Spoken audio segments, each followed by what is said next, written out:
What's up, everybody? Happy Tuesday. We have a great show coming your way today on GoJo and Golic. ESPN analyst Damen Woody going to join the program to break down the NFL. We will talk about what games are coming up this week, what to keep your eye on. Plus, Gordon Hayward going to join the program as well, where he's going to talk about retirement. He's going to talk about his 14-year NBA career. He's going to talk about a new film that he's part of. And Charlotte Wilder joining us on a Tuesday. Can't wait to talk to noted New York sports fan Charlotte Wilder. All that and more coming up today on GoJo and Golic.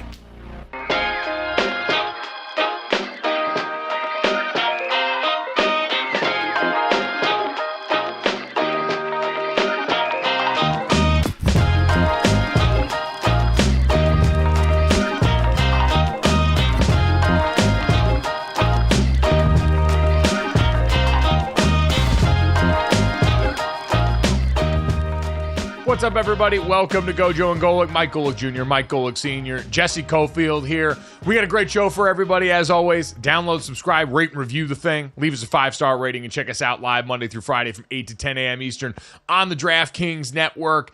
As Jesse mentioned, Charlotte Wilder, Gordon Hayward, Damien Woody. Jam-packed day around here, which is good because we got lots of NFL football to talk about, including one that some people, if you are like my dad, may have ridden the roller coaster with in your dreams. My father, like many people I'd imagine, looked at the Eagles game last night and thought at some point, it's over. The same way Scott Van Pelt did when he was getting ready to tease SportsCenter coming up on that show.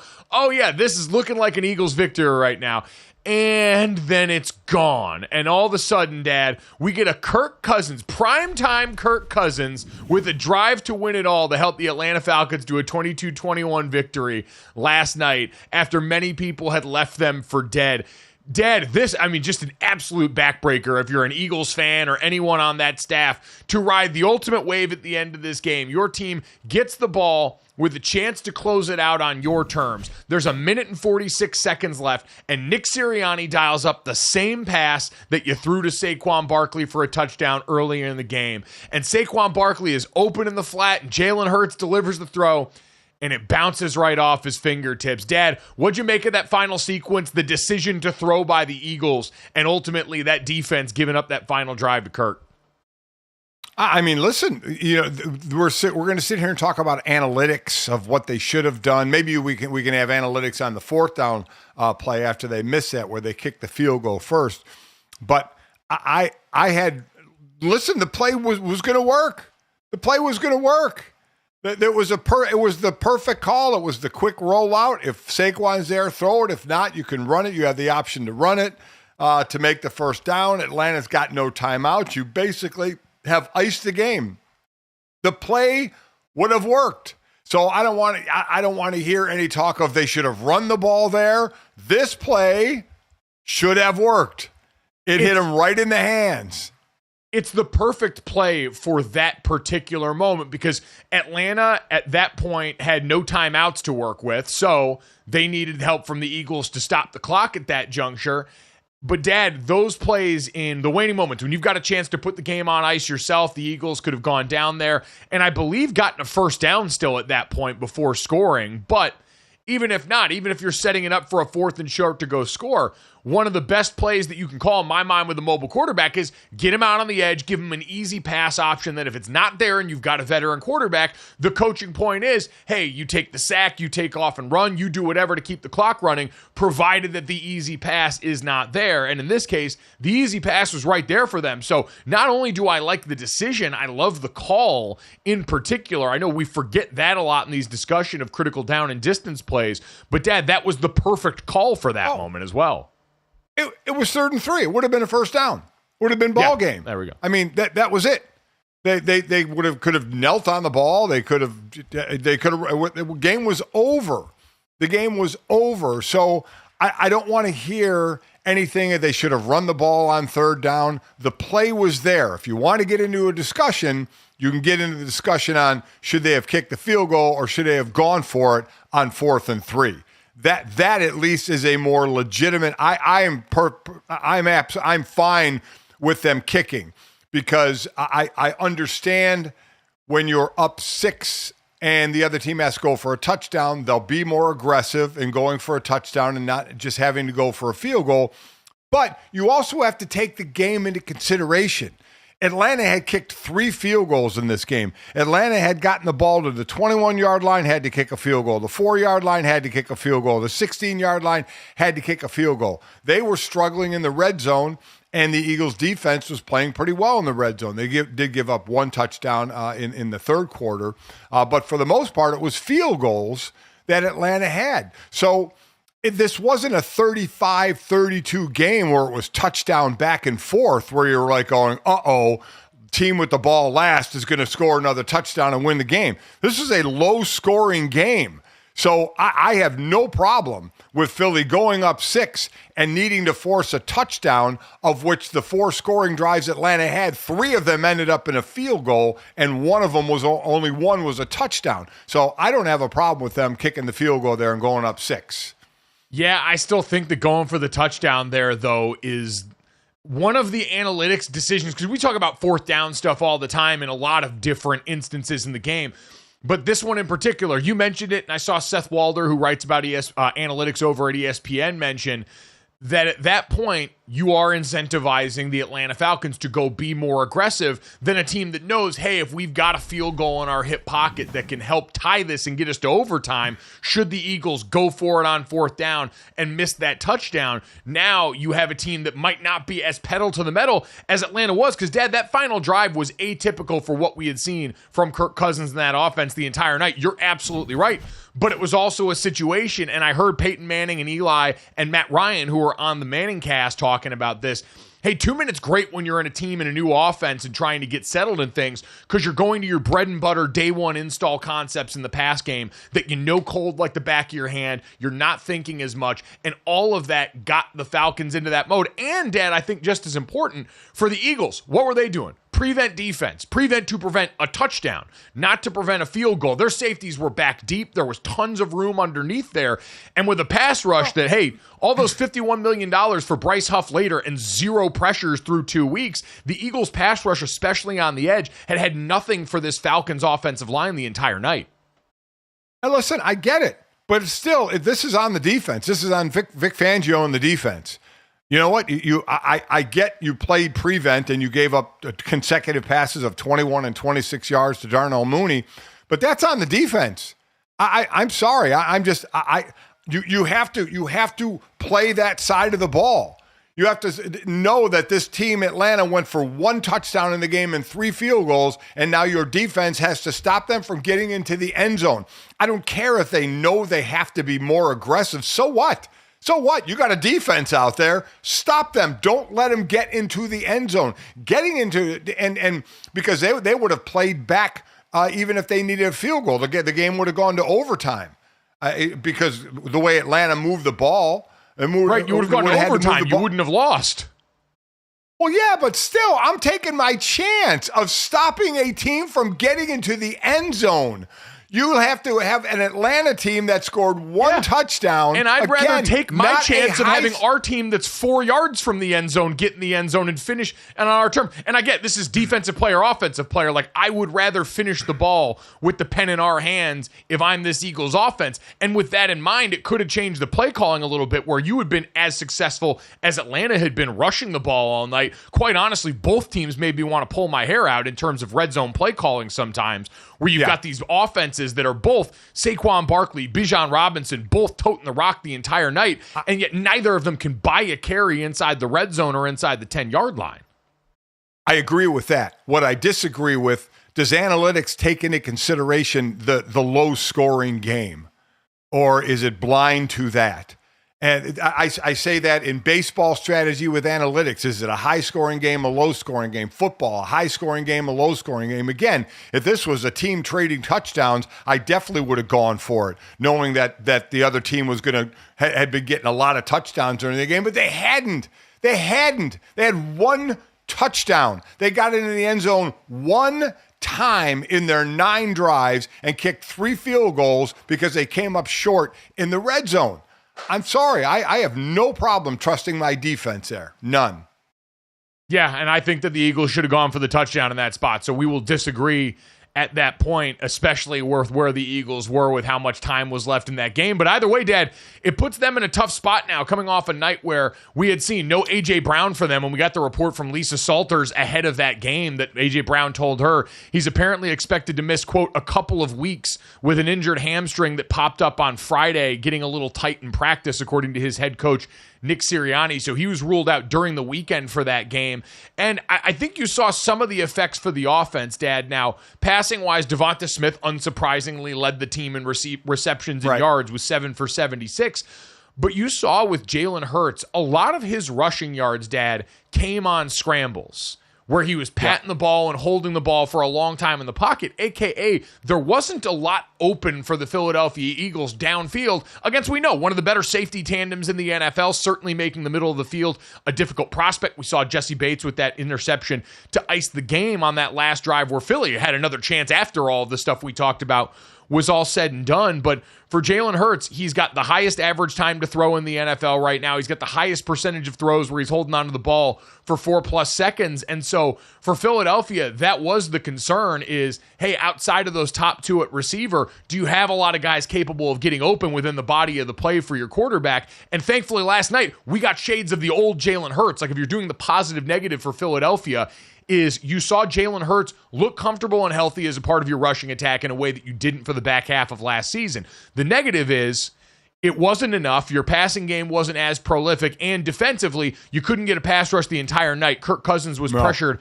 on something like 2 of 12 dropbacks at different points in the night. So it was a massive struggle in that regard. Both teams gave up a lot of yards on the ground, which if you're Philadelphia staring down that other team from the now dominant NFC South next week in the Saints, that's a pretty difficult pill to swallow because the New Orleans Saints right now, as much as people want to talk about Derek Carr and the play calling, it's the fact that their O-line rolls bodies off the defensive line, and that's about it. Yeah, they have the two guys in the middle in Carter and Davis, both from Georgia to help stop the run, and they couldn't stop the run. And a key thing is they have zero pass rush. Derek Carr is throwing for tons of yards. They've scored 91 points as New Orleans, now going up against this Philly defense that can't get a pass rush and has trouble stopping the run. Atlanta plays Kansas City, so both these teams have themselves a big test. But, you know, for Atlanta, after week one, we were like, what was wrong with Kirk Cousins? Would we possibly see Michael Penix because Cousins wasn't moving well with the Achilles? And here he goes with it. Now, he had an up-and-down game. It's not like he had a monster game.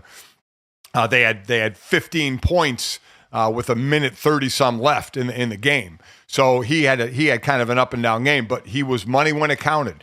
And it's the classic defense backing off. Vic Fangio's been doing this a long time. I'm a little surprised that he was backing as far off as he was. But, you know, so be it. They get the win. They get the win in Philly, which is just devastating for Eagle fans. But you just wonder. You see Atlanta now doing what we thought they would do, but Philly, I thought they iced this game. I thought that this game basically was over in a wacky week 2 of games, which we'll get into. This game, I just catch the ball. It's first down. You're kneeling, and the game's over.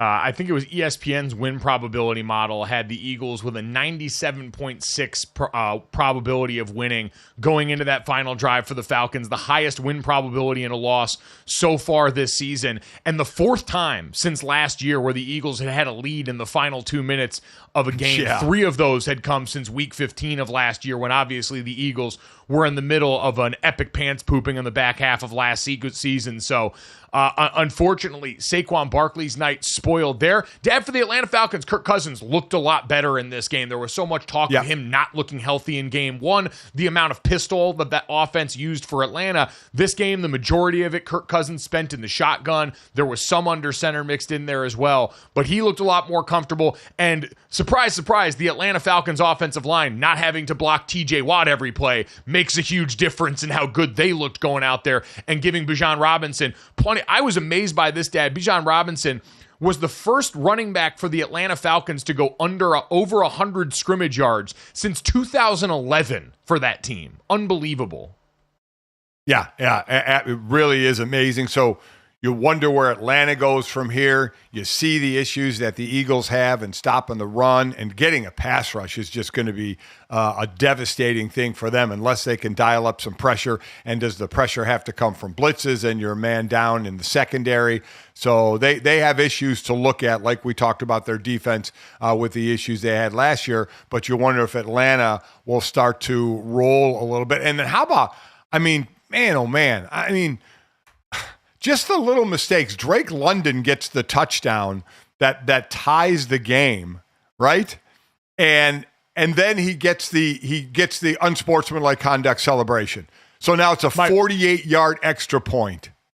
Yeah, shout out to Younghoe Koo for bailing him out, and Drake London for not going and having the gall to explain this to Scott Van Pelt on the SportsCenter set when he was with him later on. Scott kept asking, "What'd you do?" And Drake's like, "I got lost in the moment." And then later on, Scott saw it and knew why Drake didn't want to say anything. So, yes, a boneheaded play there. But, Dad, we mentioned this division now off to a pretty dominant start for the season. The Falcons 1-1, the Saints and the Bucs both 2-0. But, Dad, the Panthers are the other bit of news that we need to get to from yesterday in terms of what happened in that division, as it was announced by the Carolina Panthers that Bryce Young, their former number 1 overall pick at quarterback, was going to be benched in favor of Andy Dalton going into week 3 of the NFL season. Dave Canales had originally come out and said they were going to stick by him, Dad, and now we get them. It seems like, Dad, would you imagine this is a move on forever kind of mode, or a give him a couple of weeks to breathe kind of like they did last year move?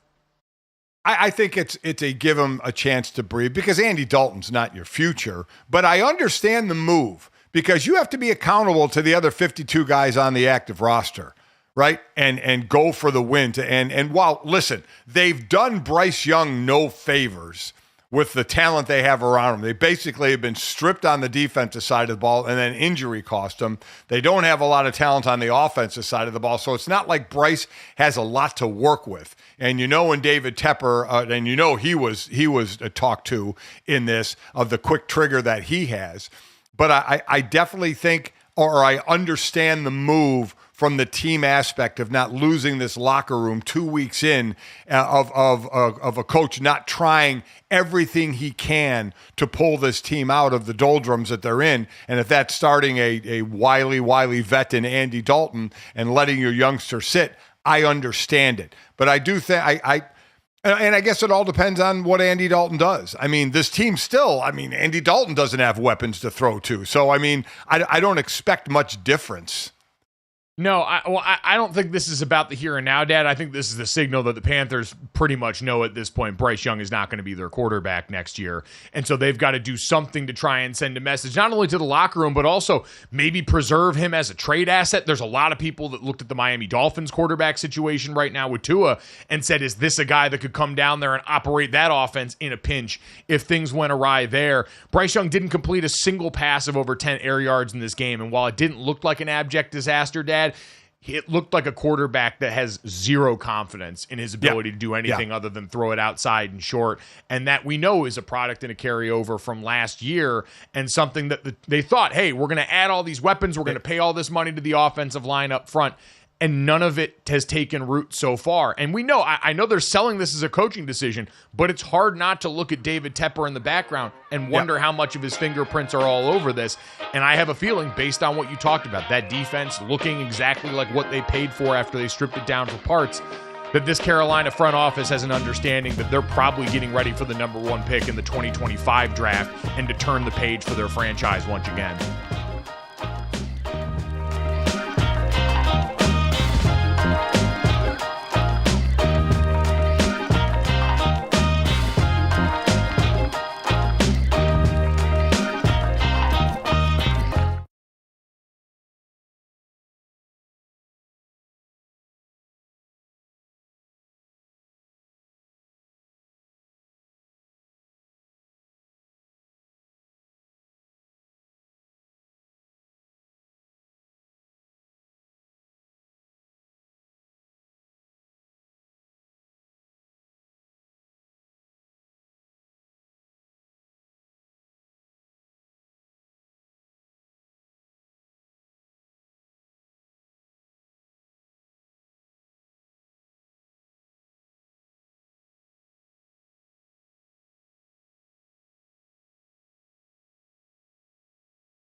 Welcome back to GoJo and Golic. Jesse Cofield, Mike Golic Jr. and Mike Golic Sr. Guys, let's check out the Week 3 transcripts in college with the Golic Playoff Analysis, a.k.a. GPA.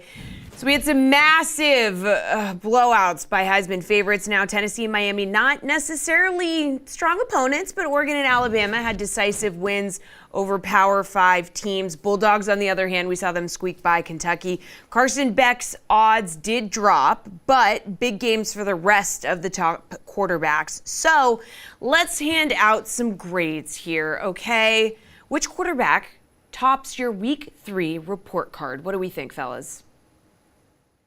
Yeah, Dad, this one's tough in a few ways just because we know a lot of these teams didn't play against marquee opponents. That's why I'm inclined to sort of look the way of Jalen Milroe and this Alabama team who went on a road against Wisconsin, one of the last big out-of-conference matchups that we have before we head in to conference play in the SEC and others, and put it on a Wisconsin team that's in transition right now. Offensively, they lost their quarterback, Tyler Van Dyke, during this game. And just in general, personnel-wise, are kind of in that mode where they're going from what Paul Chryst ran for years to now this Phil Longo version of the air raid. But Jalen Milroe and the Alabama offense, a week after sputtering because of penalties up front and all these changes, have gone out and continued to attack in a way that looks like Kalen DeBoer and the work he's done with quarterbacks combined with Jalen Milroe, a guy whose talent was already ascending in the right direction, to have him off to a pretty strong start this season. Yeah, Milroe is, but you look at guys that have the stats right now, but teams that haven't really played anybody. Jackson Dart from Mississippi, I think they play Georgia Southern this week. I'm almost positive. Ole Miss. They do. They do. They play Georgia Southern and Cam Ward. I mean, those are the two leading yardage by passing yards, and Cam Ward 11 touchdowns, 1 interception. But they haven't played anybody yet. So I'm with you. It's still kind of too early. The quarterbacks that haven't played anybody, they can kind of pad their stats. Other quarterbacks that have played some teams don't have the stats, but they have played better competition. So this one, obviously, it's not going to go in 2-3 weeks of the season. It's got to play out more, and some of these teams are going to match up. That's when we get to it, when we match up the teams that have Heisman hopefuls on them to see who outperforms the other in those games head to head. I think one of the big ones from this weekend in terms of like team importance too, Dylan Gabriel and this Oregon offense and team overall looking a lot more like what we expected. Rivalry game. We mentioned the first time they played Oregon State in September in the 128-year history of that rivalry. And Dylan Gabriel going for 291, 2 touchdowns, ran for 64 yards. I think completed something like his first 12 passes or something insane like that in a game where they made some changes up front on the offense and the interior of that offensive line, and it seemed to pay dividends pretty early against an Oregon State team that we know, not world beaters. It's a rivalry, and so you assign some validity to the win, but still checked the box in a big way. And you want to talk about statistically, Dylan Gabriel, even though the games have been a little closer than they expected against teams like Idaho and teams like Boise State, Dylan Gabriel still putting up prolific numbers that if Oregon rights the ship and now is ready by the time Ohio State gets to town, that's going to be a team that people have to worry about. But Dad, the interesting one was Carson Beck and this Georgia Bulldogs team. Getting by the skin of their teeth against a Kentucky team that was starting a quarterback in Brock Vandagriff, that was a former Georgia quarterback, a member of that room that they obviously knew well. On the other side of the football, starting a linebacker that had transferred from Georgia there. So plenty of connective tissue. And Dad, I'll say this, the Georgia defense still looked like a bunch of world beaters out there. They made life very difficult for that offense and Brock Vandagriff.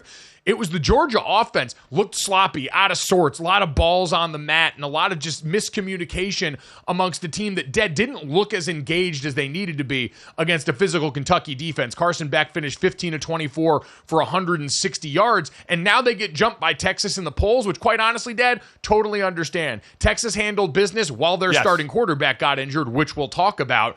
Against UTSA, both of them have marquee wins against opponents out of conference. In Georgia's case, against Clemson in week 1, and in the case of the Texas Longhorns on the road against Michigan. So I get this move from there. That being said, it's survive and advance. I'm not long-term worried about the Georgia Bulldogs, even if I don't like the effort we saw last Saturday. It's tough to go 12 games before a conference championship and just have easy win, blowout win after blowout win. I mean, you're going to run into some of these where maybe the players aren't engaged. We saw that in the Notre Dame game against Northern Illinois, where you just try and survive and advance, and they didn't on that one. This one, you got the dub. You got the W. You go over the mistakes, but it's a lot easier to go over mistakes when you get the W than the L.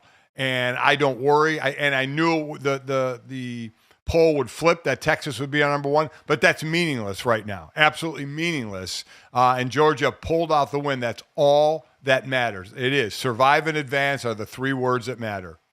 And remember, last year, Georgia finished the season not in the college football playoff, but in the eyes of many, a team that people looked at as probably the best in college football in what you saw on the field. And that team last year got off to a slow start, especially because of injury on the offensive side of the football, where early in the season, they last year started off and beat UT Martin, Ball State, and then only won by 10 at home against South Carolina, and then a couple weeks later had to pull one out late on the road against Auburn that they won 27-20 before they flipped things into gear. So it took them a while last season to get going, and I'd imagine the same could be said for this year's team. So not worried yet, even though that offense, and Dad, Carson Beck, who was a lot of people's presumptive number 1 overall pick, I think has also taken a backseat to a guy like Quinn Ewers in that regard in terms of how they've looked playing the position so far this season. Oh, absolutely. I definitely agree with that. And then I think, too, SEC teams, by the way, I ran into Greg Sankey on the sideline in Houston, and we were chatting a little bit about the polls and the SEC and such, and talking about a couple of teams in Missouri and Tennessee, who are they getting, by the rankings they're certainly up there, but teams that could do something. Teams that have been, I mean, especially Tennessee and the Josh Heupel offense just blowing people out, even though they haven't been. They'll have a test this week against Oklahoma.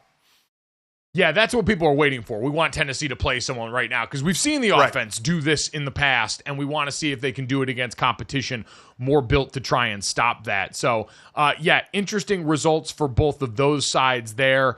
As Dad, I would say the highest GPA of the week, though, probably goes to Jalen Milroe for me. I'd say that's a solid 3.5. We're not quite at a perfect 4.0. We haven't had to see that performance yet, and certainly this Wisconsin game script got out of whack. Dylan Gabriel might be the closest to that. I mean, he was darn near perfect anyway, 20 of 24 for 291, so we'll give him the 3.9 and move on, Dad and Jesse, to another interesting part of this, because the Heisman watch, we mentioned a guy like Quinn Ewers also certainly involved in this, although not for the immediate future, potentially, Jesse, as he left Saturday's game with an injury that prompted one of the biggest names in college football to finally get some real run on the field. Yeah, so he left in the second quarter of that Texas UTSA game. Arch Manning comes in with 4 passing touchdowns on 9 completions. And don't forget that 67-yard rushing touchdown. As we saw on Twitter, Mannings aren't supposed to move like this. That ain't your daddy's Manning at quarterback. Longhorns jump over the Bulldogs to number 1. Steve Sarkisian also said things don't change when Manning gets in there, so the train just keeps rolling for Texas. But got to point out, Arch Manning's odds for the Heisman went up from plus 10,000 to plus 2,000. So just a little 8,000-point jump there, fellas. What did you think about Arch Manning going out there? And could this be one of those situations where, like, oh yeah, Quinn Ewers has a little injury here, Arch Manning comes in and then kind of like never regains that starting position? I don't know. What do you think? Let me tell you what, the kid's got juice. Like, there's no denying. And it's all the cliche quarterback stuff, but like seeing the way the ball comes off his hand, certainly seeing the dynamic ability running in the second level, putting moves on guys in the open field, all stuff to Jesse's point we're not used to seeing from quarterbacks with his last name. And Dad, there was stuff in the game and parts where you saw, hey, Quinn Ewers' response to pressure or the timing of certain passes to certain receivers was off in a way that not only you would expect for a freshman, but for a guy that got thrown into this game that likely wasn't expecting to do it. He was probably prepared to get in at the end of this game when they were blowing UTSA out the way they anticipated, but getting thrown into the fire after what was then described by Steve Sarkisian as an oblique strain for Quinn Ewers, which doesn't sound too serious long term, but certainly something to keep an eye on. I don't think, Dad, if Quinn Ewers waved a wand and was healthy next week, would start him in a heartbeat. Like, I still think Quinn Ewers represents an upgrade at that position over Arch right now, but I don't know how much longer that will be true if Arch gets more meaningful football underneath his belt, because the talent and poise were all there and on display against UTSA. Oh, they were all there, but I don't think that Arch Manning is going to Wally Pipp Quinn Ewers. And for you youngsters out there who don't know who Wally Pipp is, Google him and you'll understand the reference. But no, I mean he's not going in front of Quinn Ewers.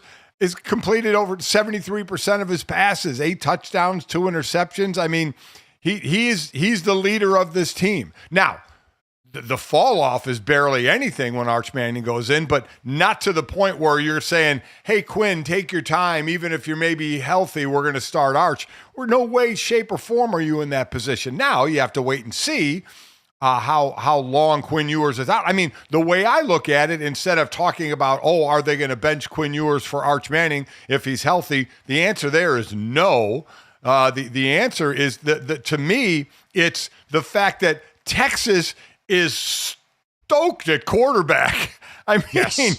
Could they have they obviously the best quarterback room in the country, I would imagine, for a team that's ranked number 1 in the country to have barely any fall off, if any fall off at all, when your backup comes in. That's the way I look at it. Not is Quinn Ewers going to lose his starting job? No, he's not. They play UL Monroe, then they play Mississippi State, the first conference game. Mississippi State has a losing record.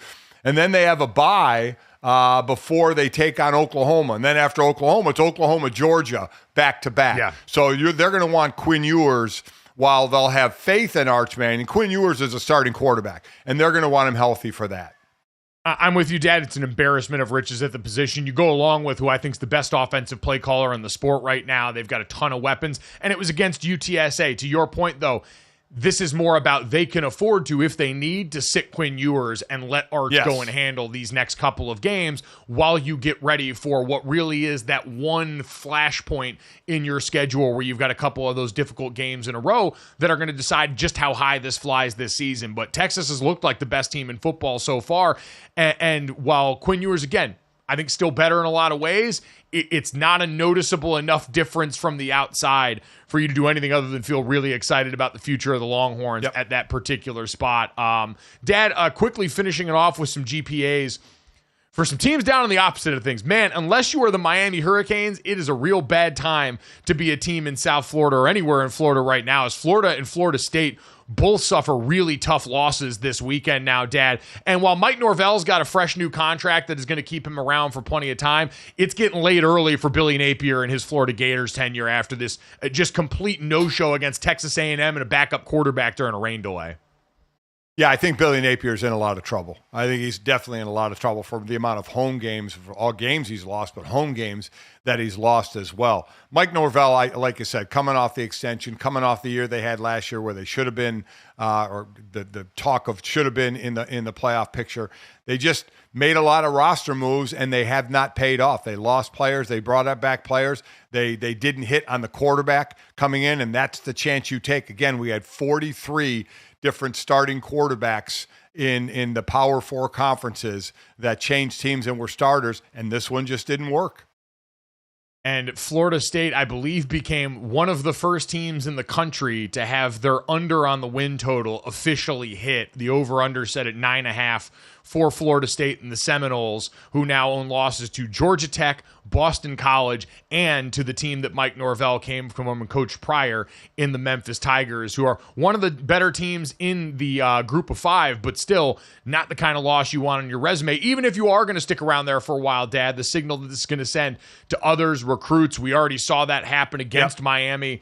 That was Florida, Miami week 1. But you've seen the difficulties that this can pose all over the place for Mike Norvell and company here, who just have looked like they have no confidence despite all of the talent on that roster that they're going to try and cobble together. Coming up next, we'll head back to the NFL and talk about the major quarterback decision we heard yesterday with our friend Damen Woody, next on GoJo and Golic.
All right, welcome back to GoJo and Golic. Mike Golic Jr., Mike Golic Sr., Jesse Cofield here. And let's go four wide as we dive back into some great NFL topics as we put a bow on week 2 last night with ESPN NFL analyst Damen Woody, kind enough to join us over here, one of our former teammates at the Worldwide Leader. Good morning, Damien. What's going on, man?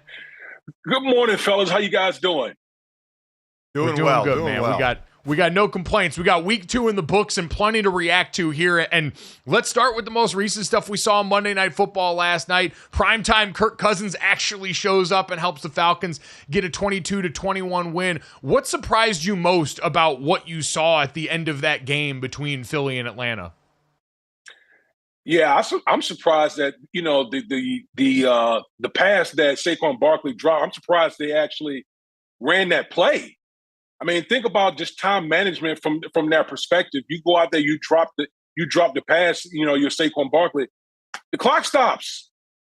I know that Atlanta was like piled up on defense, but if you run the ball, you run the clock, and so that's the kind of risk reward you run when you run that type of play. Now it was open. Saquon Barkley should have caught it, but that's what happens. You don't catch it. clock stop, and it gives Kirk Cousins all the time that he needs to go down there and take care of business and score the winning touchdown. So the question then after that, because, I mean, listen, the play should have worked. I mean, it was right in Saquon's hands. He should have caught it, but he didn't, and the clock stopped. So now it's 4th and 3. Get a first down, and the ball game's over because Atlanta has no timeouts, but they opt for the field goal. What did you think of that decision? Yeah, listen, I'm at home, I'm going to go for it. I'm going to go for it in that situation. That's what I would do, and trust that, you know what, if it doesn't happen, listen, I got my defense. I'm trying to ice this thing, get it over with in that particular moment. I would have went for it. Obviously, Nick Sirianni thought otherwise, and here we are with the Atlanta Falcons getting a big win on the road in Lincoln Field. And let's talk about the Atlanta Falcons. A lot got made of Kirk Cousins and the way he looked in week 1 coming off of injury against the Pittsburgh Steelers team. What did you think of him, his performance, and how he looked health-wise after this win? You know, after week 1, man, I was a guy that said that, man, he didn't look good.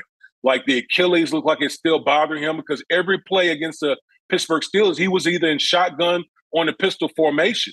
That's not the Kirk Cousins that we saw in Minnesota all those years, where he was lining up under center and running all that play action.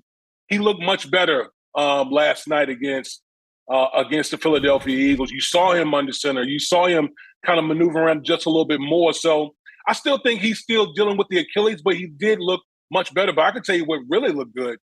That Atlanta run game. Yep.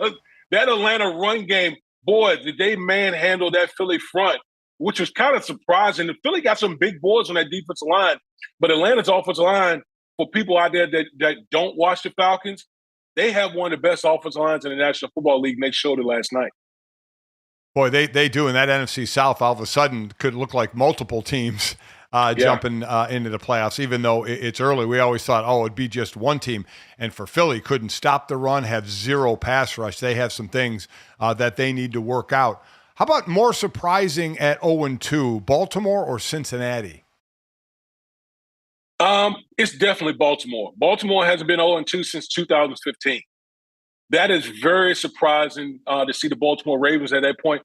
Listen, with the Cincinnati Bengals, they've been in this situation, it seems like, every year. I think over the last 5 years, they've started 1-9 in the first 2 games. So we've been accustomed to seeing the Cincinnati Bengals being in this hole, digging themselves out of this hole. But Baltimore is really surprising. And then in that game against the Raiders, actually something familiar happened again with them, where they had a double-digit lead in the fourth quarter and gave it up again. That is kind of that is shocking, considering what we think of the Baltimore Ravens, their defense. You got Derrick Henry in the backfield. You know, I always say you throw the score, you run to kind of ice the game.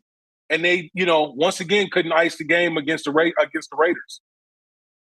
Yeah, and Damien, I think twofold for that is doing that to help out your offensive line that's new and gelling together. Like, you obviously played the position at a high level for a long time. When you've got that many new parts coming together on an offensive line, what's the key to trying to help a group like that gel early on in the season, especially at a time now where you don't get a ton of reps during training camp?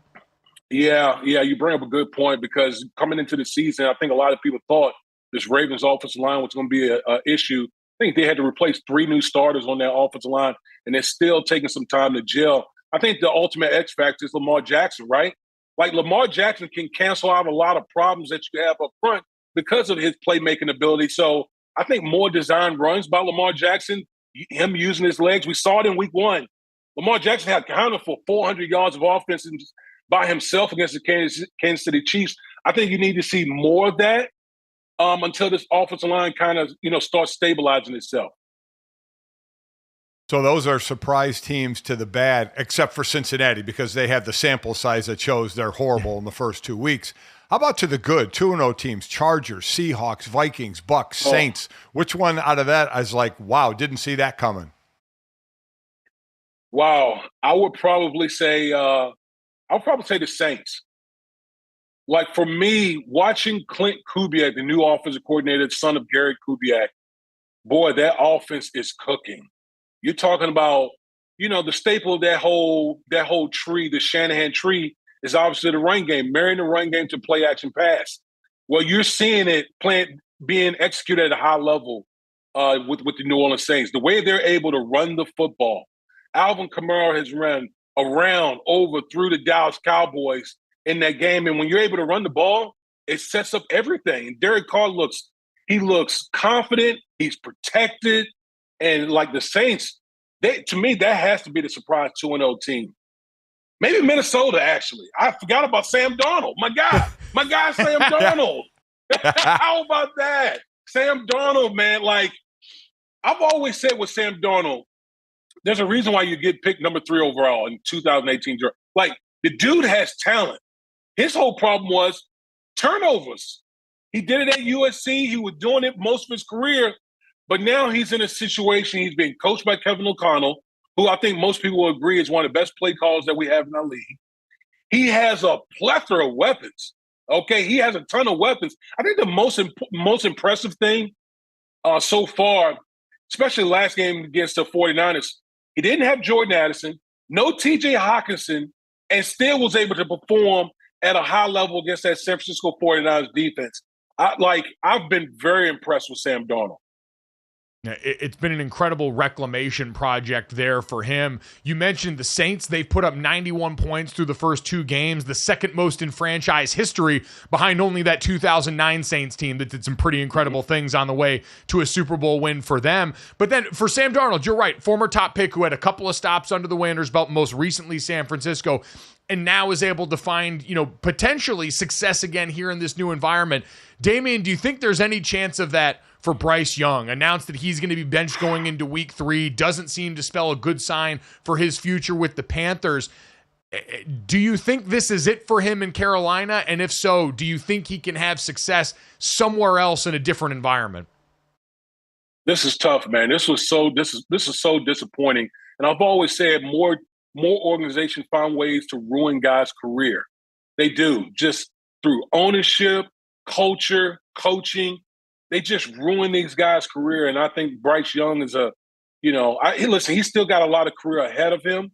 It may not be in Carolina moving forward, but this is just another prime example of what culture can do to ruin a young man's career. Now, listen, I felt like when him and C.J. Stroud coming out, I prefer C.J. Stroud because I like my quarterbacks a little bigger.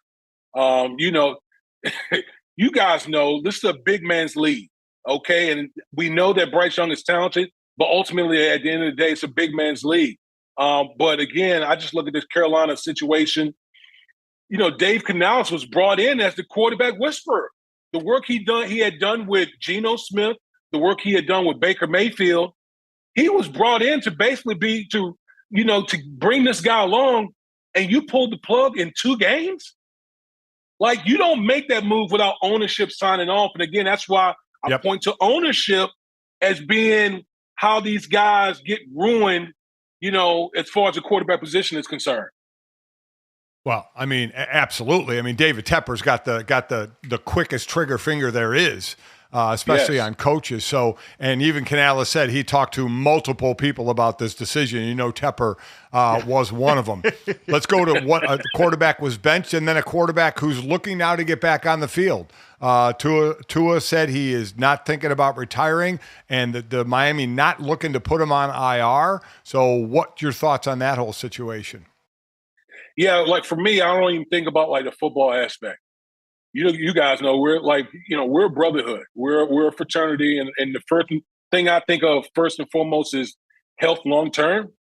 Just making sure that Tua gets all the advice, medical, family, that he needs to make an informed decision, because there's a lot of life to live after your playing career. So if everyone signs off on it, then okay, then so be it. I'm just concerned about long term health and viability for Tua Tagovailoa. No question. I think we're all in the same boat on that after a number of now scary instances of him and head injuries on the field. Damien, let's finish things off in that division and with the team that you finished up your career for in the New York Jets. Aaron Rodgers gets his first win in a Jets uniform finally. I know it's been a lot of doom and gloom around Jets country going back to last year when the injury happened. Did you see enough this weekend to get excited about the potential for this Jets roster finally being realized? Oh, absolutely. Absolutely. I know the defense has actually been a surprise because they struggled some, especially stopping the run. But if you look at Aaron Rodgers in this offense, Aaron Rodgers, he's really playing efficient football. They have so much more meat left on the bone offensively. And the offensive line, I think the biggest thing that I'm most impressed with right now, the offensive line of the Jets. They've brought in, Tyron Smith, John Simpson from the Baltimore Ravens, Morgan Moses from the Ravens. Those guys have protected their butts off and really opened up some lanes for this rushing attack, two-headed rushing attack, by the way, with the Jets. So I think if you're a Jets fan and you're looking at this offense, it's only going to get better. As Aaron Rodgers continues to play more and continues to find his footing, he's only going to get better. So this is a quick turnaround for the Jets. They're playing 3 games in 11 days. You get past this Patriots team on Thursday night, you come out to win, boy, you can have some wind behind your sails and get things going. Yeah, Aaron Rodgers still with some incredibly accurate passes, helping his receivers continue to run the ball when they catch it as one of his trademarks. All right, let's end on this, Damien. You were an O-lineman, like my son was an O-lineman, and my son threw up before games. Josh Myers, the center, threw up on the football that Malik Willis had to explain to his coach why he didn't throw it. You were an O-lineman for Boston College, many years at the NFL. You snapped the ball for more than a few years. You ever throw up on the O-line or on the ball? Yes, I did. I have vomited on the field. I didn't throw up on the ball, but I have vomited on the field. And listen, man, we're nasty. Things happen all the time on the field. I've had guys take leaks on the field in their pants, all types of stuff. Like these type of things happen. So does it sound a little gross? Sure, but it's football. You just got to roll with it. It is a nasty world, and it is a nasty game played by big, nasty men. And thankfully, we got Damen Woody to help us here to sort out all of the nastiness here. Damien, we always appreciate the time, man. It's been great catching up with you. Hopefully, we can do this again soon. All right, brother? Absolutely, man. I appreciate you guys chopping it up with me. Thanks, absolutely. That is the 2-time Super Bowl champion, Damen Woody. And Dad, yeah, listen, that's the breaks. The trenches are a nasty, gross place, and this is just what goes on. There would be guys on the sideline that would take a towel and stick it down into their pants and pee into the towel so they didn't pee their pants and didn't have to go into the locker room to go to the bathroom. Yeah. And there are some guys that on senior day had a little bit too much water beforehand and accidentally let a little pee go in their pants in warm-ups, and it showed up in pictures that live on the internet forever now if you Google Mike Golic Jr. pee pants and see what pops up. It's just, that's not surprising. Coming up next, we'll show you just how surprising last night's Falcons victory was on Monday Night Football, next on GoJo and Golic. Yeah, men.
Welcome back to GoJo and Golic. If you were surprised by the Falcons' win last night, you are not alone.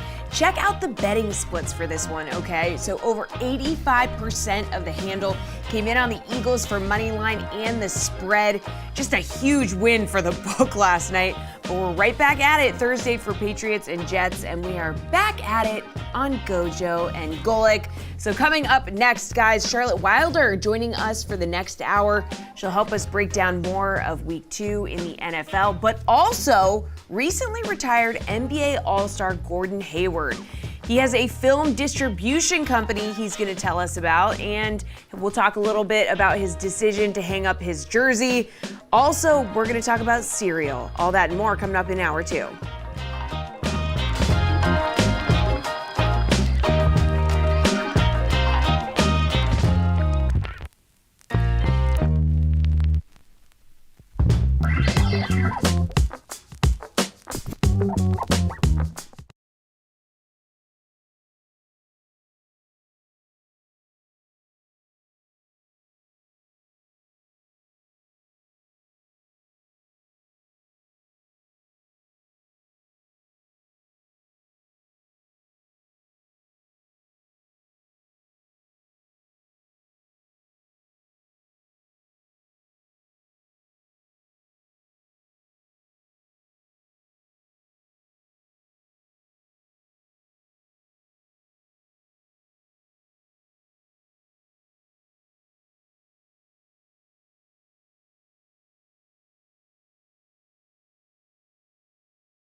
Hour number 2 of GoJo and Golic. Mike Golic Jr., Mike Golic Sr., and Jesse Cofield. And it's Tuesday.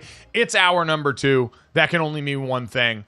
To my knowledge, at least, no-time all-star, but full-time friend of the program, Charlotte Wilder, kind enough to join us now, co-host of Oddball with Amin El-Hassan every day but Monday here on the DraftKings Network. Charlotte, I only say that to distinguish you from our next guest coming up. We're hoping to talk to Gordon Hayward, 14-year NBA veteran, a guy who's been around a lot of high-level basketball. Your resume still powerful, holds up on his own. I didn't mean to comparison as the thief of joy this. That was very rude of me. No, you know what? Now that you put it in that context, Mike, I respect it. It's true. I have never once in my career been an NBA All-Star. And I think it's really important that we're all honest with ourselves and with the people we love about what is possible. And speak of the devil, we've got one right here. Exactly. So no, excited to talk to you, Charlotte, about a lot of things, as we've still got, plenty of NFL headlines to get to. We usually save Patriots talk for you, and they have been one of the surprises of the early season in a couple of ways. We know this weekend didn't quite get it done against the Seattle Seahawks, but plenty of time to get through that. I want to double back with you too when we get a minute on the Bryce Young front. It was announced that he was benched yesterday, and we talked with Damen Woody about this, the ownership in Carolina and the effect that it's had on the running of that team, and if this is a symptom of that or if this is a move that's deserved there. But we will have plenty of time to get to that, because now we get to former NBA All-Star Gordon Hayward, kind enough to join us now here, 14 years in the NBA, and now getting ready to go into an interesting new venture. So, Gordon, we obviously have a ton of stuff we want to talk about with you relative to some of your old NBA stops and everything going on there, but you're part of a film distribution company now called Whiskey Creek. Notice to Quit is the movie in theaters September 27th that you guys have a hand in. So, how do you get from NBA to this? There's an easy through line to guys in broadcasting and a bunch of other stuff like that. How do you wind up on the movie side of the fence? Yeah. Hey guys. Thanks for having me on. Yeah, we have this movie coming out here real soon, and couldn't be more excited about it. I kind of stumbled into it. When I got hurt in Boston, my major injury, there was a documentary that I did with a now friend of mine named Simon Hector. Simon wrote and directed this movie, and we became friends. We spent a lot of time together, obviously, a lot of rehab hours, and we became friends. We started a production company together, and he was, hey, can I do this movie? Let's do this movie. I got a really great script. I want to do this. I've always been fond of movies, wanted to tell stories, and so this was kind of like a great bridge for me, and decided to just go for it. And I can't believe that it's coming out here soon, September 27th. It's going to be in theaters across the country. So is there more planned? Is there writing for you involved? Is there behind the scenes and directing or producing? Is there in front of the camera that you're looking for? I mean, what is this road possibly leading to for you? Yeah, well, I've found out over the course of my basketball career that I've done a couple commercials. I'm a terrible actor. So unless I do some sort of acting lessons, I don't think I'll be in front of the camera. But you know what? I'm open to a lot of different things. I think my focus has always been on my basketball career. And now that that's come to an end, I'm gonna have to figure out something to do. And so we'll see. I'm learning about this whole thing. It's not like I went to school to do this or anything like that. So I'm just excited to jump into this, and who knows where this will take me. Gordon, it's obviously, as an athlete, retiring is a hard thing for anybody, but I feel like on movie sets, film sets are a real team effort. Like, it's almost the closest thing in storytelling to a sports team. You could say the producer's the coach, director's a play caller. Were you on set at all? And did you find any of those similarities between being an athlete and then being on a team making this story? Yeah, there's a lot of similarities. You're right about that. And I wish I would have been able to be on set. We filmed this movie kind of over COVID. So there was a lot of restrictions going on. There was obviously the restrictions with basketball too. And I was in the middle of getting ready for our season. We filmed this over the course of 2 summers. So I wasn't exactly able to go on set. However, being the producer, I'm getting sent dailies, and I'm, in on the conversations of what's going on. We're having to problem solve with different things. And you're right. There's a lot of moving parts, a lot of moving pieces. You're all trying to get one goal accomplished. You got your star players with the actors and the director, but it certainly is. I didn't realize, when you watch movies, you see the credits at the end, and I don't know. I didn't ever put it together like that. Those are all people that are helping put this movie together. You know what I mean? As just a casual movie fan, you kind of like don't think about that. But then when you're involved in it, there are so many people that are helping to make the movie a reality that you just don't even, you don't really think about it. And there certainly is just a lot of moving parts, and it's a team effort, no doubt. There's so much that goes into that. And it sounds like you've got a lot on your plate with this front. So I'm curious, has that maybe staved off some of those feelings of angst as we get towards, the start of a new NBA season coming up here pretty shortly, the training camps that are getting ready to go. You're newly retired, and for a lot of guys, there can be that draw that first year where you're not getting ready to go lace it up. Has that popped up for you at all, or has this kind of satiated that? Yeah, not yet. I think it's been pretty much a normal off season for me. Just I haven't done in the basketball route. I'm still trying to stay in shape, so I'm still working out. I think once we get closer to that training camp, end of September, October, certainly would be in the market of whatever team I'd be playing for right now. But this movie thing is taking a lot of time, and it's something that you're right. It's going to help, maybe not help me just kind of move on and move forward and not really think about the basketball piece. Although, like I said, as soon as the games start rolling, I'll surely be thinking about it. Well, obviously you played 14, 15 years. You played a hell of a long time. What was the reason to retire? I think it was just that time. I think it's hard as an athlete to ever think about, letting go and doing something else. I've got 4 kids right now, and they're all getting older. And so as the seasons have gone on, I'm missing games and recitals and different things that you can't ever get that time back. And so some of those things start to creep in, like, man, when you're in Cleveland in the middle of December in the hotel room, you're kind of like, I kind of wish that I was home with my family right now. And so I think it was something where, could have definitely played a couple more years, but I was ready to move on. And I felt like I, had a great career and did what I wanted to do. And now it's time to kind of, turn that page and go do something else. Gordon, I could ask you about the movie world forever as a fan of especially indie film, which I think is really, really amazing that you are making these films, because I don't think people realize quite how hollowed out the industry has become. So thank you for doing that. But I have to ask you, favorite basketball movie of all time? Oh, wow. You're going to put me on the spot. Yeah, sorry. Well, I'm from Indiana, so I'm going to have to go with Hoosiers. I mean, it's an obvious one. Yes. The town that I grew up in, which is a suburb of Indy, the gym, which is no longer there anymore, but the gym was used as one of the gyms. I'm pretty sure it was the regional in the movie. My aunt was an extra in the crowd, which is her claim to fame. So I got to go with Hoosiers. It's awesome. It's a great pick. It is a movie that we've discussed a lot, me and my dad, over the years. Yes. I've never actually seen Hoosiers, and at this point, I feel like I'm too far down the rabbit hole to actually go and check it off the list, and so now this just has to be a part of my personality, Gordon. I'm sorry. Oh, my God. That's criminal. That's criminal. You know what that is? That's poor parenting for me, Gordon, is what it is. That I haven't had, my son hasn't seen that movie. With 4 kids of my own, we always sit down and we're watching movies, and it's hard. Like, I got to watch the classics with them, so we got to sit down and watch all of those types of movies. Well, wait, Gordon, that's a great question too. So, how old are your kids right now, and what movie range does that put you in right now? Are you in like the Cars, Trolls, all those different movies? Have you graduated out of that yet? It's a difficult range right now because I have a 9-year-old and an 8-year-old, but I also have a 5-year-old and a 3-year-old turning 4.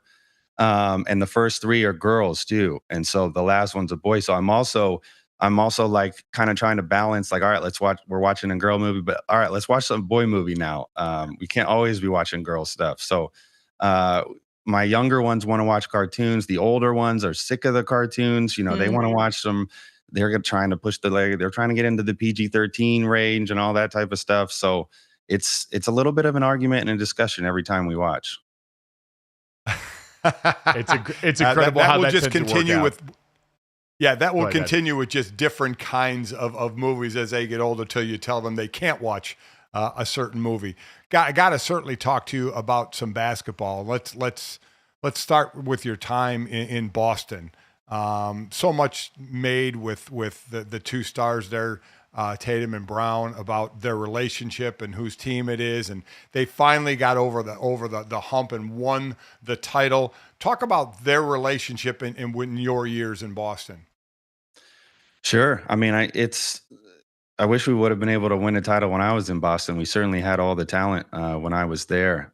Just a lot of circumstances that didn't go our way. Obviously, my injury, and Kyrie got injured, and we had a lot of moving pieces and moving parts. And I've talked about it before on other shows, but there's a window that, you need to hit as an NBA team, and a lot of teams struggle to hit that window just because of individual ambitions. Guys are on different paths in their own career, and Boston's seems to be in that perfect time frame, that perfect window right now. When I was with Boston, JT and JB were still trying to find their own way. Certainly, my first year there, Jason's rookie year and JB's second year. I think they had, because I got hurt, there's just so much more responsibility given to them, and they, obviously made the most of it. But I think that couldn't have been better for their development as players. And I think they were just both so focused on growth and trying to get better, trying to prove themselves. I don't know if anyone would have expected. I think everyone expected them to be good. I don't know if anyone expected them to be so good so fast.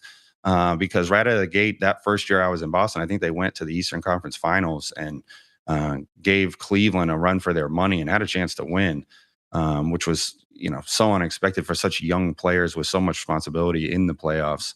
What I think it just speaks to just their talent level right off the get-go. I've always said that one of JT's, to me, biggest strengths was just his ability to never be shy of or afraid of the moment. He always seemed to rise to the occasion, even as a teenager in the NBA. But I think they're at a great place right now. I mean, obviously they're both JB with where he's at, and JT. I mean, it's a clear 1-2 for their team, and sometimes that's the best thing. You got to have some sort of pecking order. They got to their window and they capitalized on it last year, and they seem to be in range to do that. You finished up in Oklahoma City, which is a team that seems to be entering that window right now. So from what you've seen of that core up close and personal, do you think they're capable of doing what Boston's done around Shai Gilgeous-Alexander? Absolutely. They have the pieces and the talent to for sure do it. It's going to be, I think, on them to figure out exactly, that you have to mesh as a team, and you can't be trying to compete with each other and not compete together. And then we did that a lot in Boston, where we're almost competing against each other to try to shine the brightest and individually succeed. They certainly have the talent. SGA is a top 5 player in the league, but Chet and Jalen Williams and their core and just their culture too. I mean, they're about winning. So as long as they stay about winning, I think they're going to be able to make a big run. Gordon, besides is there anything, we've only got about a minute left here, is there anything you think they're missing from that? No, I don't think they're necessarily missing anything. I think some experience, which you can only get by doing it, to be honest with you. You just got to go through it. And I think going through it last year was big for them. And so, they'll be able to keep getting better and better, I think. And then the other thing is you can't catch the injury bug. I mean, you got to stay healthy too. That's the other thing. So, hopefully Chet can stay healthy, and SGA and Jalen and Lou Dort and all those guys can be healthy. Certainly a huge part of that, no doubt, that we're all looking forward to starting in just a little bit coming up this season. Again, the movie Notice to Quit, it's in theaters starting September 27th from the film distribution company Whiskey Creek that Gordon Hayward is a part of. Gordon, we appreciate all the time and insight this morning, man. Best of luck with the movie and this new career path. We're excited for what's coming for you. Hey, thanks, guys. Thanks for having me on. Awesome stuff there. All right. Coming up next, we will turn our eyes back to the NFL and get Charlotte Wilder's opinion on organizational mismanagement going on around the NFL, especially with the Carolina Panthers and their meddlesome owner, David Tepper, as well as the state of her beloved New England Patriots / New York Giants. Next on GoJo and Okay, Golic. why are we doing this?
Wednesday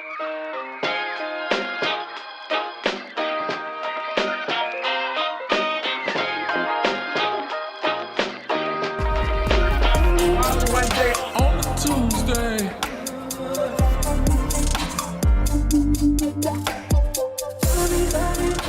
Yes, the full treatment for Charlotte Wilder, who joins us here. Thanks to Gordon Hayward for stopping by, talking about his new movie, his career, as we got the hour started with Charlotte. But now the rest of the hour belongs solely to you, Charlotte. So we're going to clear out the floor, no. call ISO for you, and lob this one up your way. I thought this is particularly enjoyable for me because we always talk about revenge games in the NFL when we look and see if former players' team popping up on the schedule, and we talk about that stuff. We very rarely see teams actually talk about it. Justin Fields speaking truth to power. The Steelers get a win over the Denver Broncos, who last time on Dragon Ball Z employed the backup quarterback Russell Wilson, who didn't get to start in his first couple of games of the season because of a calf injury, but Justin Fields made sure to let everybody know they had his back post game. Listen to this.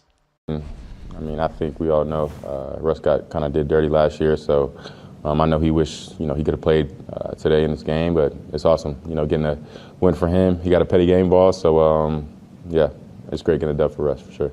Kind of game ball? Petty game ball, because he was here, so a few guys got it, him, Brandon, and Corliss too, so yeah. The petty game ball, the highest form of the game ball that exists. Charlotte, how can you not love this?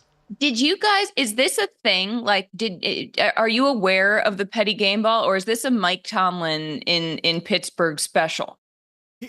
He just put something tangible to it.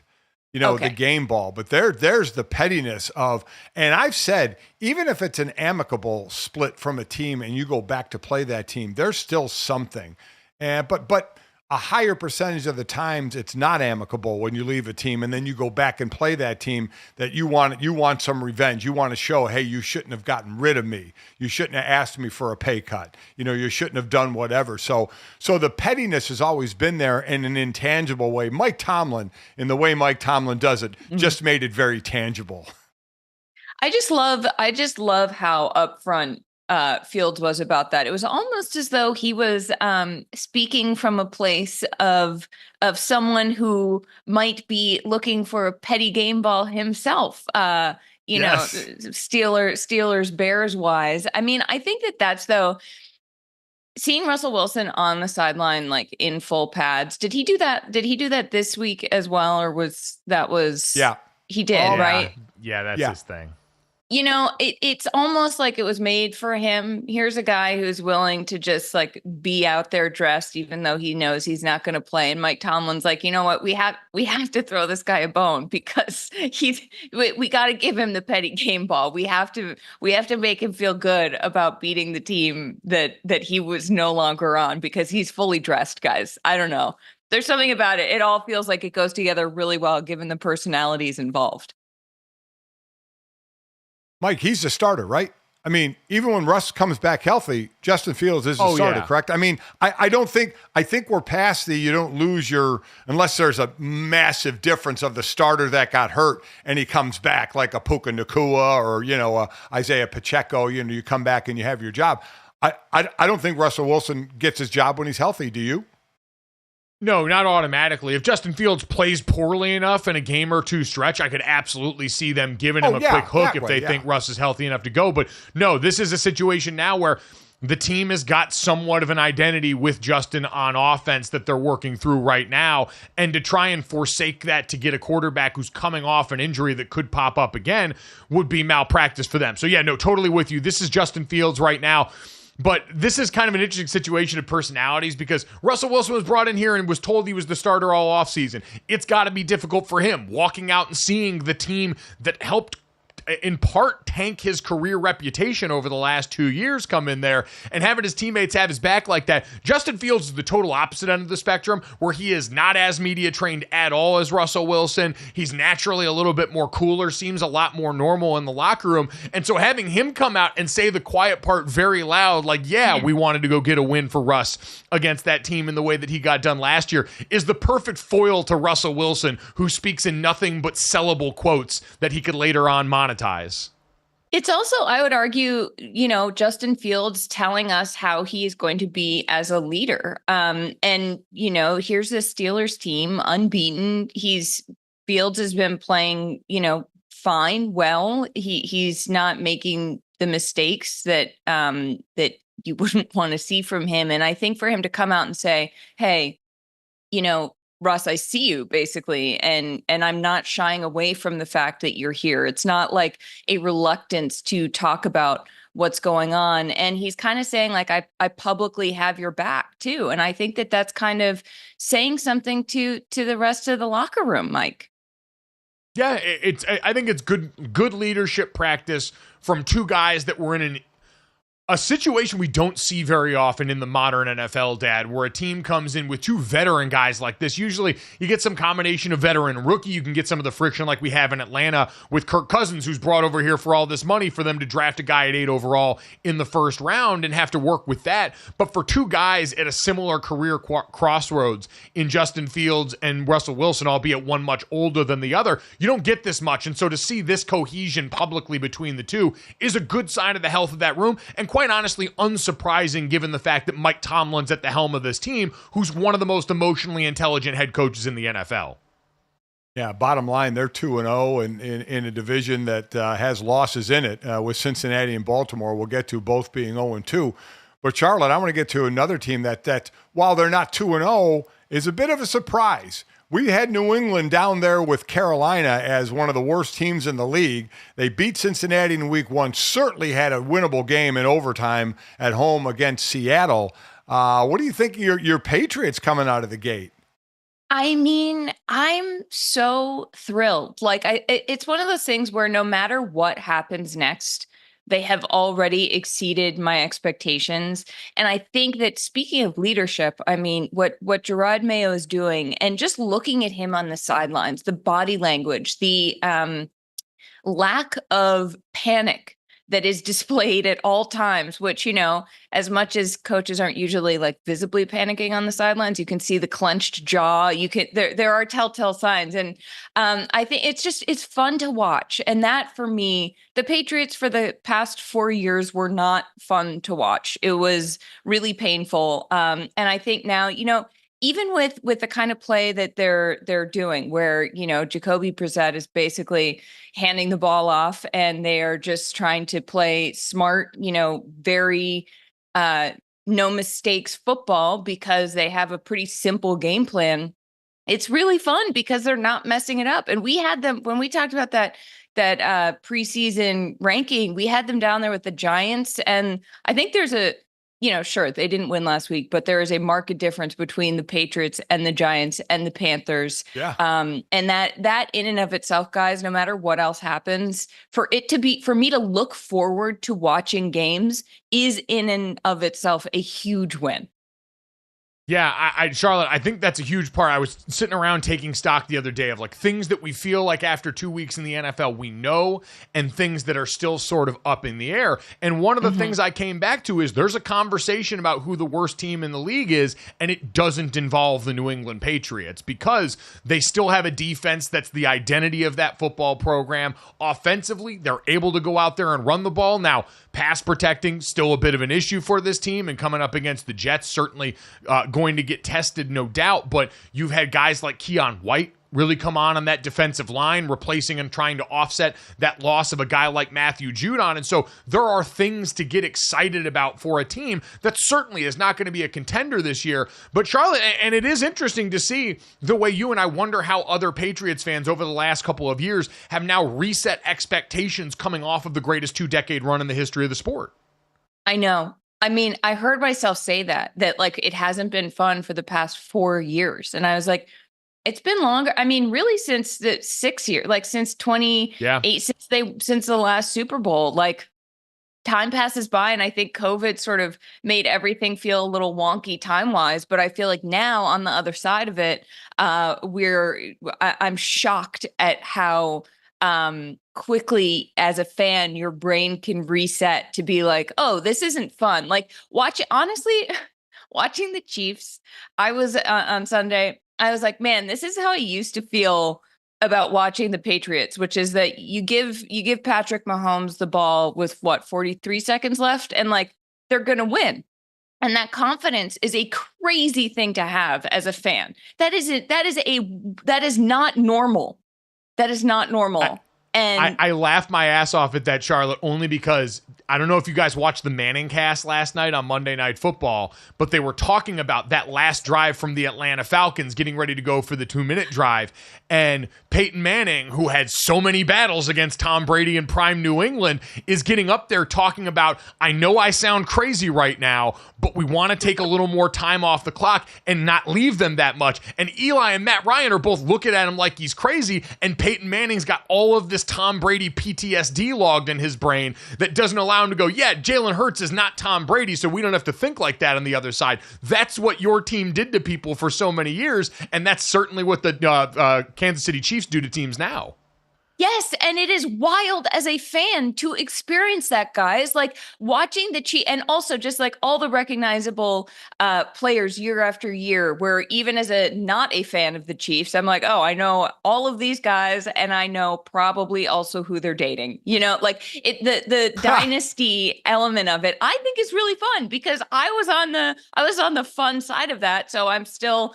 I can see it in other teams, but yeah, Mike, I was also laughing when Joe Buck after the game was like, that was the most surprise. I don't think I've been more shocked in 20 years that the Falcons unfalconed. The Falcons had the opposite of a come apart. And I still can't process it. I'm still also with Kirk Cousins. I'm like, I was just going to say, it's a marriage of two things that on the surface should not have done what they did in that moment. And Dad, even watching the rest of that game, you and I talked about this earlier. It wasn't like that was the high-powered Falcons offense that we saw the entire game. Nope. They ran the piss out of the rock, especially running outside zone the entire game with Bijan Robinson. But this wasn't some high-flying passing attack. And yet all of a sudden, in the biggest moment on primetime, yes, checks notes, noted primetime blunder Kirk Cousins and the Atlanta Falcons' perennial disappointment come together to stun Lincoln Financial. It was insane. Yeah, it was crazy. All of a sudden, you got a prevent defense going on, and a team that got stopped in the red zone 3 times is going all the way down the field. I mean, it was very tough for the Lincoln Field crowd, no doubt about it. So, Charlotte, yeah, we had a couple of minutes left in this segment here and did want to ask you briefly about your thoughts on Tua Tagovailoa. He announced that he was not planning to retire after another scary concussion that we saw over their weekend's game. What was it like for you watching that moment as someone who, like the rest of us, had seen what had gone on recently for him? I mean, it's so difficult. It is so difficult to watch that play where he went down again and had that fencing response. It is a physical, reaction that I think everybody at home has watching it. I personally, Mike, I didn't really ever think he was going to retire because I think that when this is your dream and this is your goal and he knew these risks when he didn't retire in 2022. And so I think what Dominique Foxworth said yesterday on Le Batard show, where he was like, I don't really know how worried everyone actually is about Tua in 30 years. I think we're worried about, what's going to happen on the field still. I think that there is an element of this that everyone kind of has to do a little soul searching and be like, why are we concerned about this? Or how real is that concern in terms of these players and how much of it is saying or doing the right thing? And I think, I just hope, bottom line, that this does not keep happening to him. I really hope that. That's all I can hope for. I think Dominique's point is well served there, that most people aren't going to stick around to see the result of what happens to Tua. And when negative headlines pop up, people certainly go out and they're sad, but Dominique's point, I think, is correct in that what people don't want is to have to feel complicit in the moment again. Because right, wrong, or indifferent, as a fan, when that happens, we're all complicit in it. The people that cover it, we all understand what's going on the field, and we keep showing up each and every week. So they keep showing up each and every week. The money's all there. All the things that make this ecosystem go. Dominique is absolutely correct in that the feeling that I think people don't like is the pit that comes up in their stomach when they realize, I'm signing up to watch the possibility of this every weekend. And even after I see it happen in front of me, I'm still going to be right back here watching the same thing come next weekend.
Welcome back to GoJo and Golic. Dad, Charlotte, one of the bits of news we didn't get to from the group of NFL teams we consider true contenders, and maybe we can flesh that out fully tomorrow after 2 weeks, a little contender-pretender, ain't never hurt nobody, but the 49ers firmly in contender status, even coming off a loss to the Vikings this weekend. But Dad, every day it gets a little bit dicier for a team that's in a really important year, as we've talked about ad nauseum in the last year of Brock Purdy's rookie contract. Already with Christian McCaffrey on IR, so going to be out at least the next 3 weeks after missing this past weekend. San Francisco now also looks like it's going to be without Deebo Samuel. Kyle Shanahan announced Monday that he had strained a calf late in that loss against the Vikings and would probably miss a couple of weeks. So we talked about him the other day, Dad, as the guy that had sort of taken up even more of the load in terms of the versatility of that offense that was such a hallmark. We saw rushing attempts for him week one in that backfield. So now you lose the most versatile running back in pro football and arguably the most versatile receiver in pro football. I get that Brandon Ayuk and George Kittle as offensive weapons to go along with the running back room that seems to always produce there is more than most teams get in the NFL on any given week. But Dad, how concerning is it long-term for this 49ers team to see this stuff popping up already this early in the season? Well, I mean, they're a team that's used to having this much talent to be able to go to. So obviously, when you start pulling some of those pieces away, it's going to have an effect.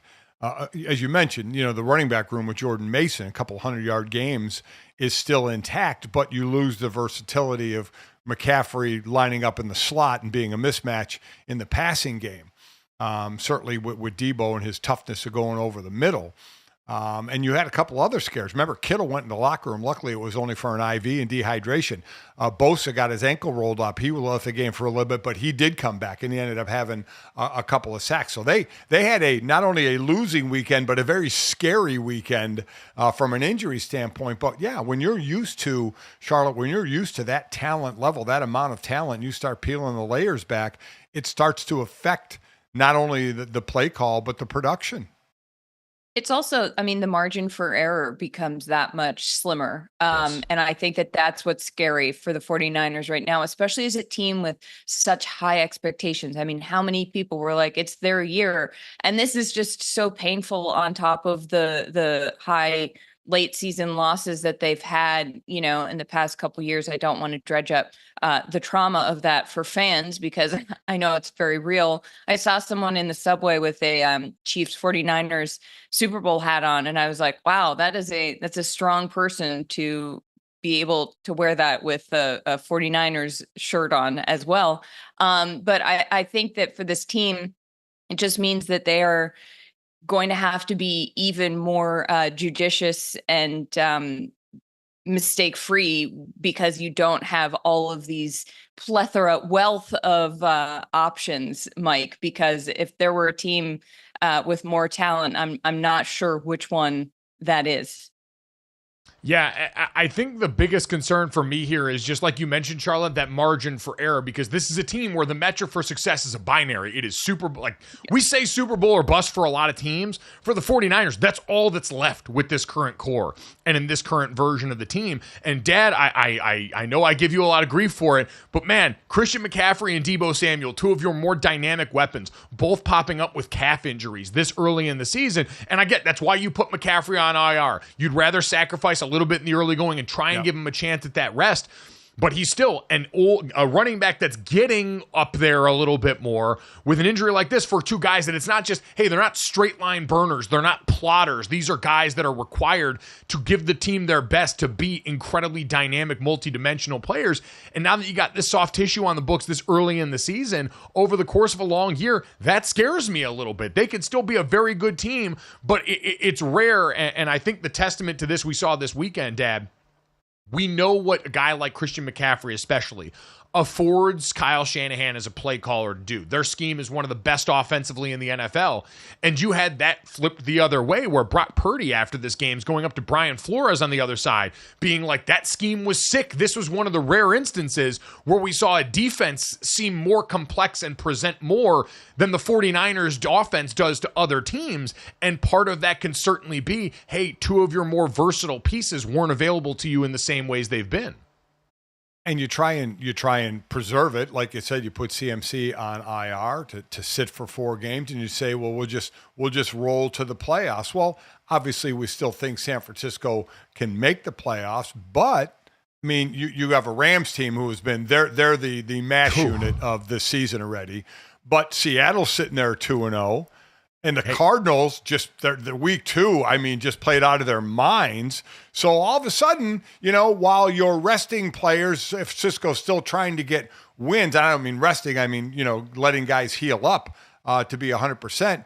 But you lose a game in Minnesota, all of a sudden, you know, you're in a little bit of a dogfight in your own division.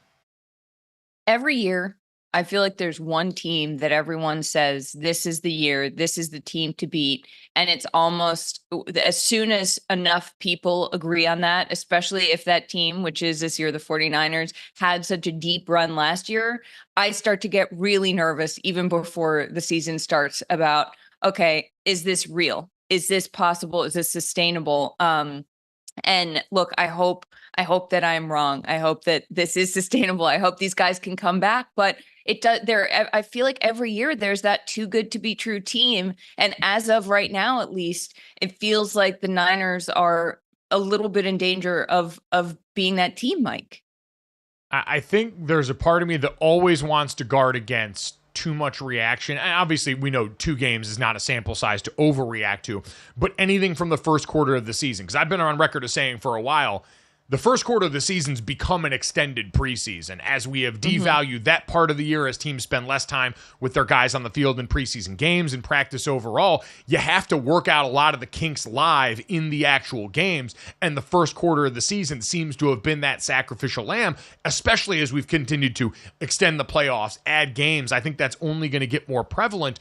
But Charlotte, you say that about the 49ers. We've seen for the Baltimore Ravens, who were the best team in football for a lot of last year.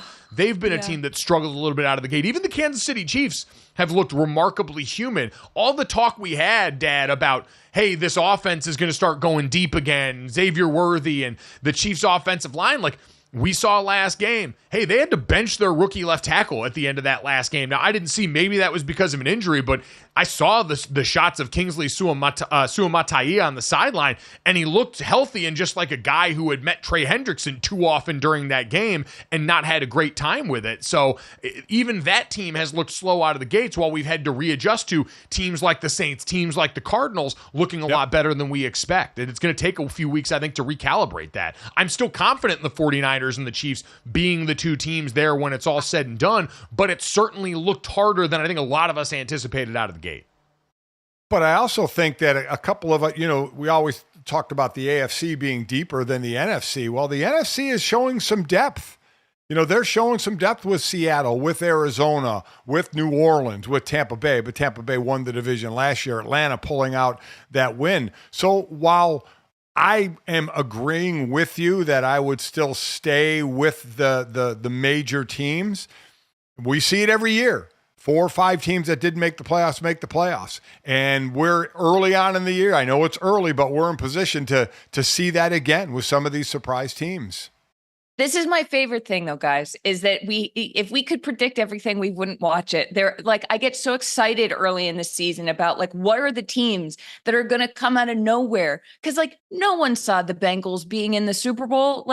That could happen again, not the Bengals probably, but another fun team. So I get excited about what's going to switch up from last year. But I hope that all of the 49ers get healthy again, because when that team is cooking, they are just so much fun to watch.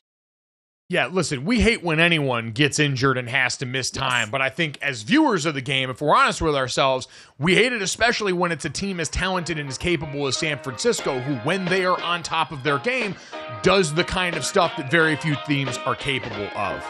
Coming up next, speaking of doing the uncommon, the Kelsey brothers are at it again. We give you a serial breakdown for the ages next on GoJo and Golic.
All right, guys, time to finish off the show the way we always do. This, that, and the third. 3 quick ones to send you into the rest of the day.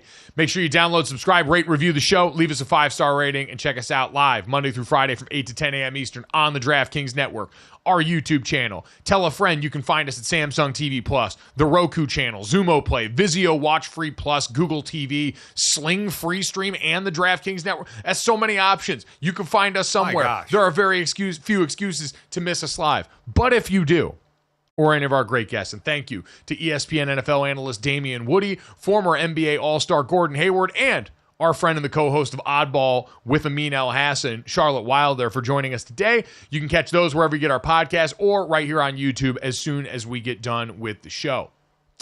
Guys, let's get to this. We remember earlier in the season, Grimace, the famed McDonald's character, getting a lot of credit for what had gone on with the New York Mets and their turnaround this season. To celebrate the Grimace phenomenon, Charlotte, the Mets have announced they're going to install a commemorative purple seat in Section 302 at Citi Field for Fan Appreciation Weekend from September 20th to the 22nd. The seat is located in row 6, seat 12, to commemorate the date of Grimace's pitch at the Mets game. So I love this. I love the Grimace phenomenon. The Grimace birthday shake TikTok trend still haunts my dreams. But overall, more teams, especially baseball, which is sort of, for a sport that takes itself very seriously, a great ground for silliness when done right. Look, I have one thing to say, and that's to the Mets. Make it permanent, you cowards. Make that the permanent seat. And give it away every game. Give it to a super fan. Let them sit in the Grimace seat for free. And have Grimace just stand behind them menacingly the whole time. It's a win-win. I don't know why you wouldn't do that, Senior. Well, just as long as Grimace doesn't sit in the seat, because that'd be very uncomfortable for the people sitting on either side of Grimace. Grimace wouldn't fit well in that seat. But baseball is also the breeding ground for the most of the lucky charm, superstition, because they have the most games. So if they find anything that leads to a win or, God forbid, 2 wins, they're going to stick with it, just like sticking with Grimace. Hey, don't disrespect this stition by Grimace, which is quite super. Since June 12th, the Mets have the best record in baseball. So if you want to couch that as 1 or 2 wins, that sounds like an awful lot of wins to me, Charlotte. The Mets are now up 1 game for the 3rd wild card spot over the Braves. How about that? Yeah, look, that's a stition and it's super and it's Grimace. And I don't even know what words are coming out of my mouth right now, guys, but I love it. I love it and I'm here for it. I am a little Hey, stitious. man, y'all respect Grimace when he puts this on whack. Wait, Jesse, what did you say? I said I am a little stitious, not superstitious. I'm a little stitious. A little That's stitious. It's from The baby. Office. Come on. I'm aware. I'm Okay, sorry. all right. Jesse, God damn. I've disappointed you. Let's get to that. It's someone who's not a little stitious or a lot stitious. He's a lot angry at the ACC for finding his ass. Yeah, so Pitt got the win over West Virginia in the backyard brawl, and head coach Pat Narduzzi had a quote that Pitt's fan will remember. He said, "Wow, we beat West Virginia in the backyard brawl, and we beat the officials too in 1 game." And the ACC, they didn't like that. $5,000 fine for him. What do you thought? Come on, it's only $5,000 though, $5 like Gs. not really that How kind much- of chump change for Pat Narduzzi at this point.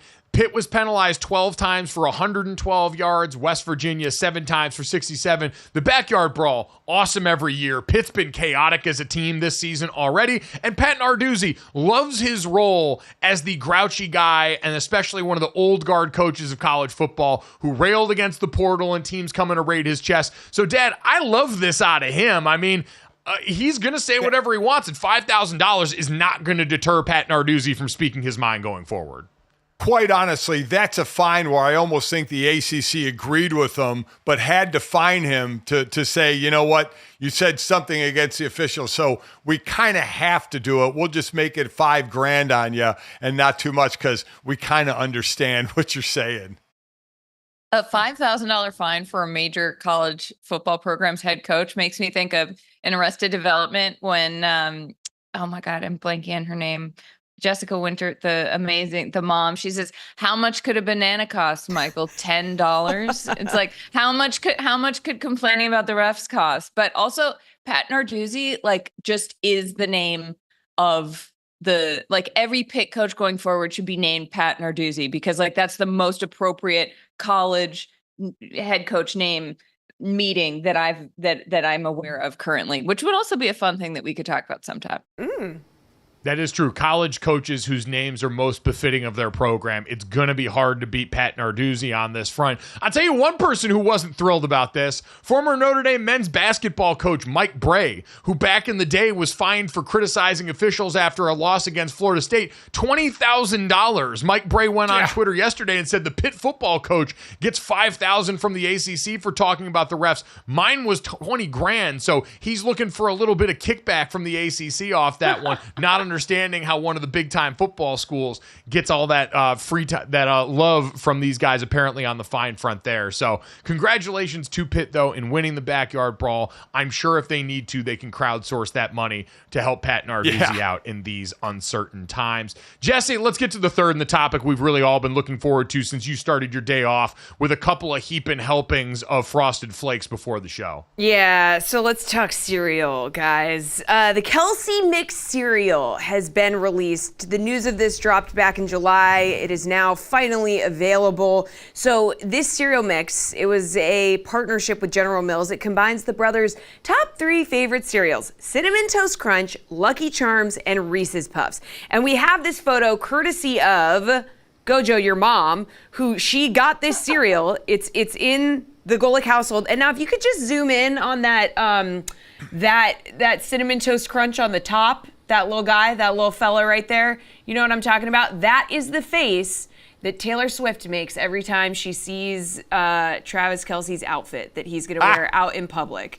That is the face that Taylor makes when she finally sees what he's wearing, which is just absolute horror. So guys, first of all, actually, Charlotte, I want to start with you because I heard that you have some gripes about combining these cereals. Yeah. Okay, guys, this is going to be really controversial opinion. I have never once in my life mixed cereals together. Is that controversial? Yeah, it's gross. Well, I don't know. I feel like maybe because oftentimes I say things that I don't realize are going to be controversial. So I'm going to just head this one off at the pass. When I was a kid, I would get obsessed. I would be obsessed with Cinnamon Toast Crunch. Then I would be obsessed with Reese's Puffs. There was one summer where I would eat like almost a box every morning of Reese's Puffs, which looking back, it feels like a little too much sugar, but you know, that's what else is being a teenager for? So I'm a purist. I would try this. I think the Reese's part with the Lucky Charms part, little weird, but I'm not going to knock it. I'm going to do a Mike Golic Jr. review of this cereal. Well, Dad can do that. Dad, I'm assuming you've had it since it's in your house, right? Oh God, yeah. Oh, it's fantastic. It's fantastic. and quickly, for those that got on Jason Kelsey on Twitter about, oh, you're pushing sugary cereals, my God, just stop it. Just find another hill to die on and just stop it. That said, yes, the mixture is great. I have a couple mixtures that I would go with. I would go with Lucky Charms and Captain Crunch, because Captain Crunch can be rough on the roof of your mouth, but Lucky Charms has marshmallows in it to kind of soften it up while you're still getting the sweet taste. And then the other for the cinnamon lover that I am, Cinnamon Toast Crunch and Golden Grams. Mix those together. The cereals are shaped the same. You don't even know what the mix ratio is, but man, it's going to be cinnamon and good. See, that's the thing I would say is, Charlotte, I sort of disagreed with your assessment about Lucky Charms just because it's a soft, very amicable cereal. It's a good mixer for other ones because it's not too abrasive. Yep. The flavor's not overpowering. And so especially with these ones, it was going to do well. Cinnamon Toast Crunch, I think, is a great base layer. I probably would have gone the Captain Crunch, the Peanut Butter Crunch edition, and then top that off with some Cookie Crisp. Make sure you stick within the same flavor family. There's a little bit of that abrasiveness, like you said, but Dad doesn't hide it quite as well Oddball is your combination. At GoJo and Golic on Twitter if you want to give us your best crack at a cereal mixer. If you enjoy the rest of that, download, subscribe, rate, and review our show and Oddball with Charlotte Wilder and Amin El Hassan. Thanks so much. We'll talk to you tomorrow.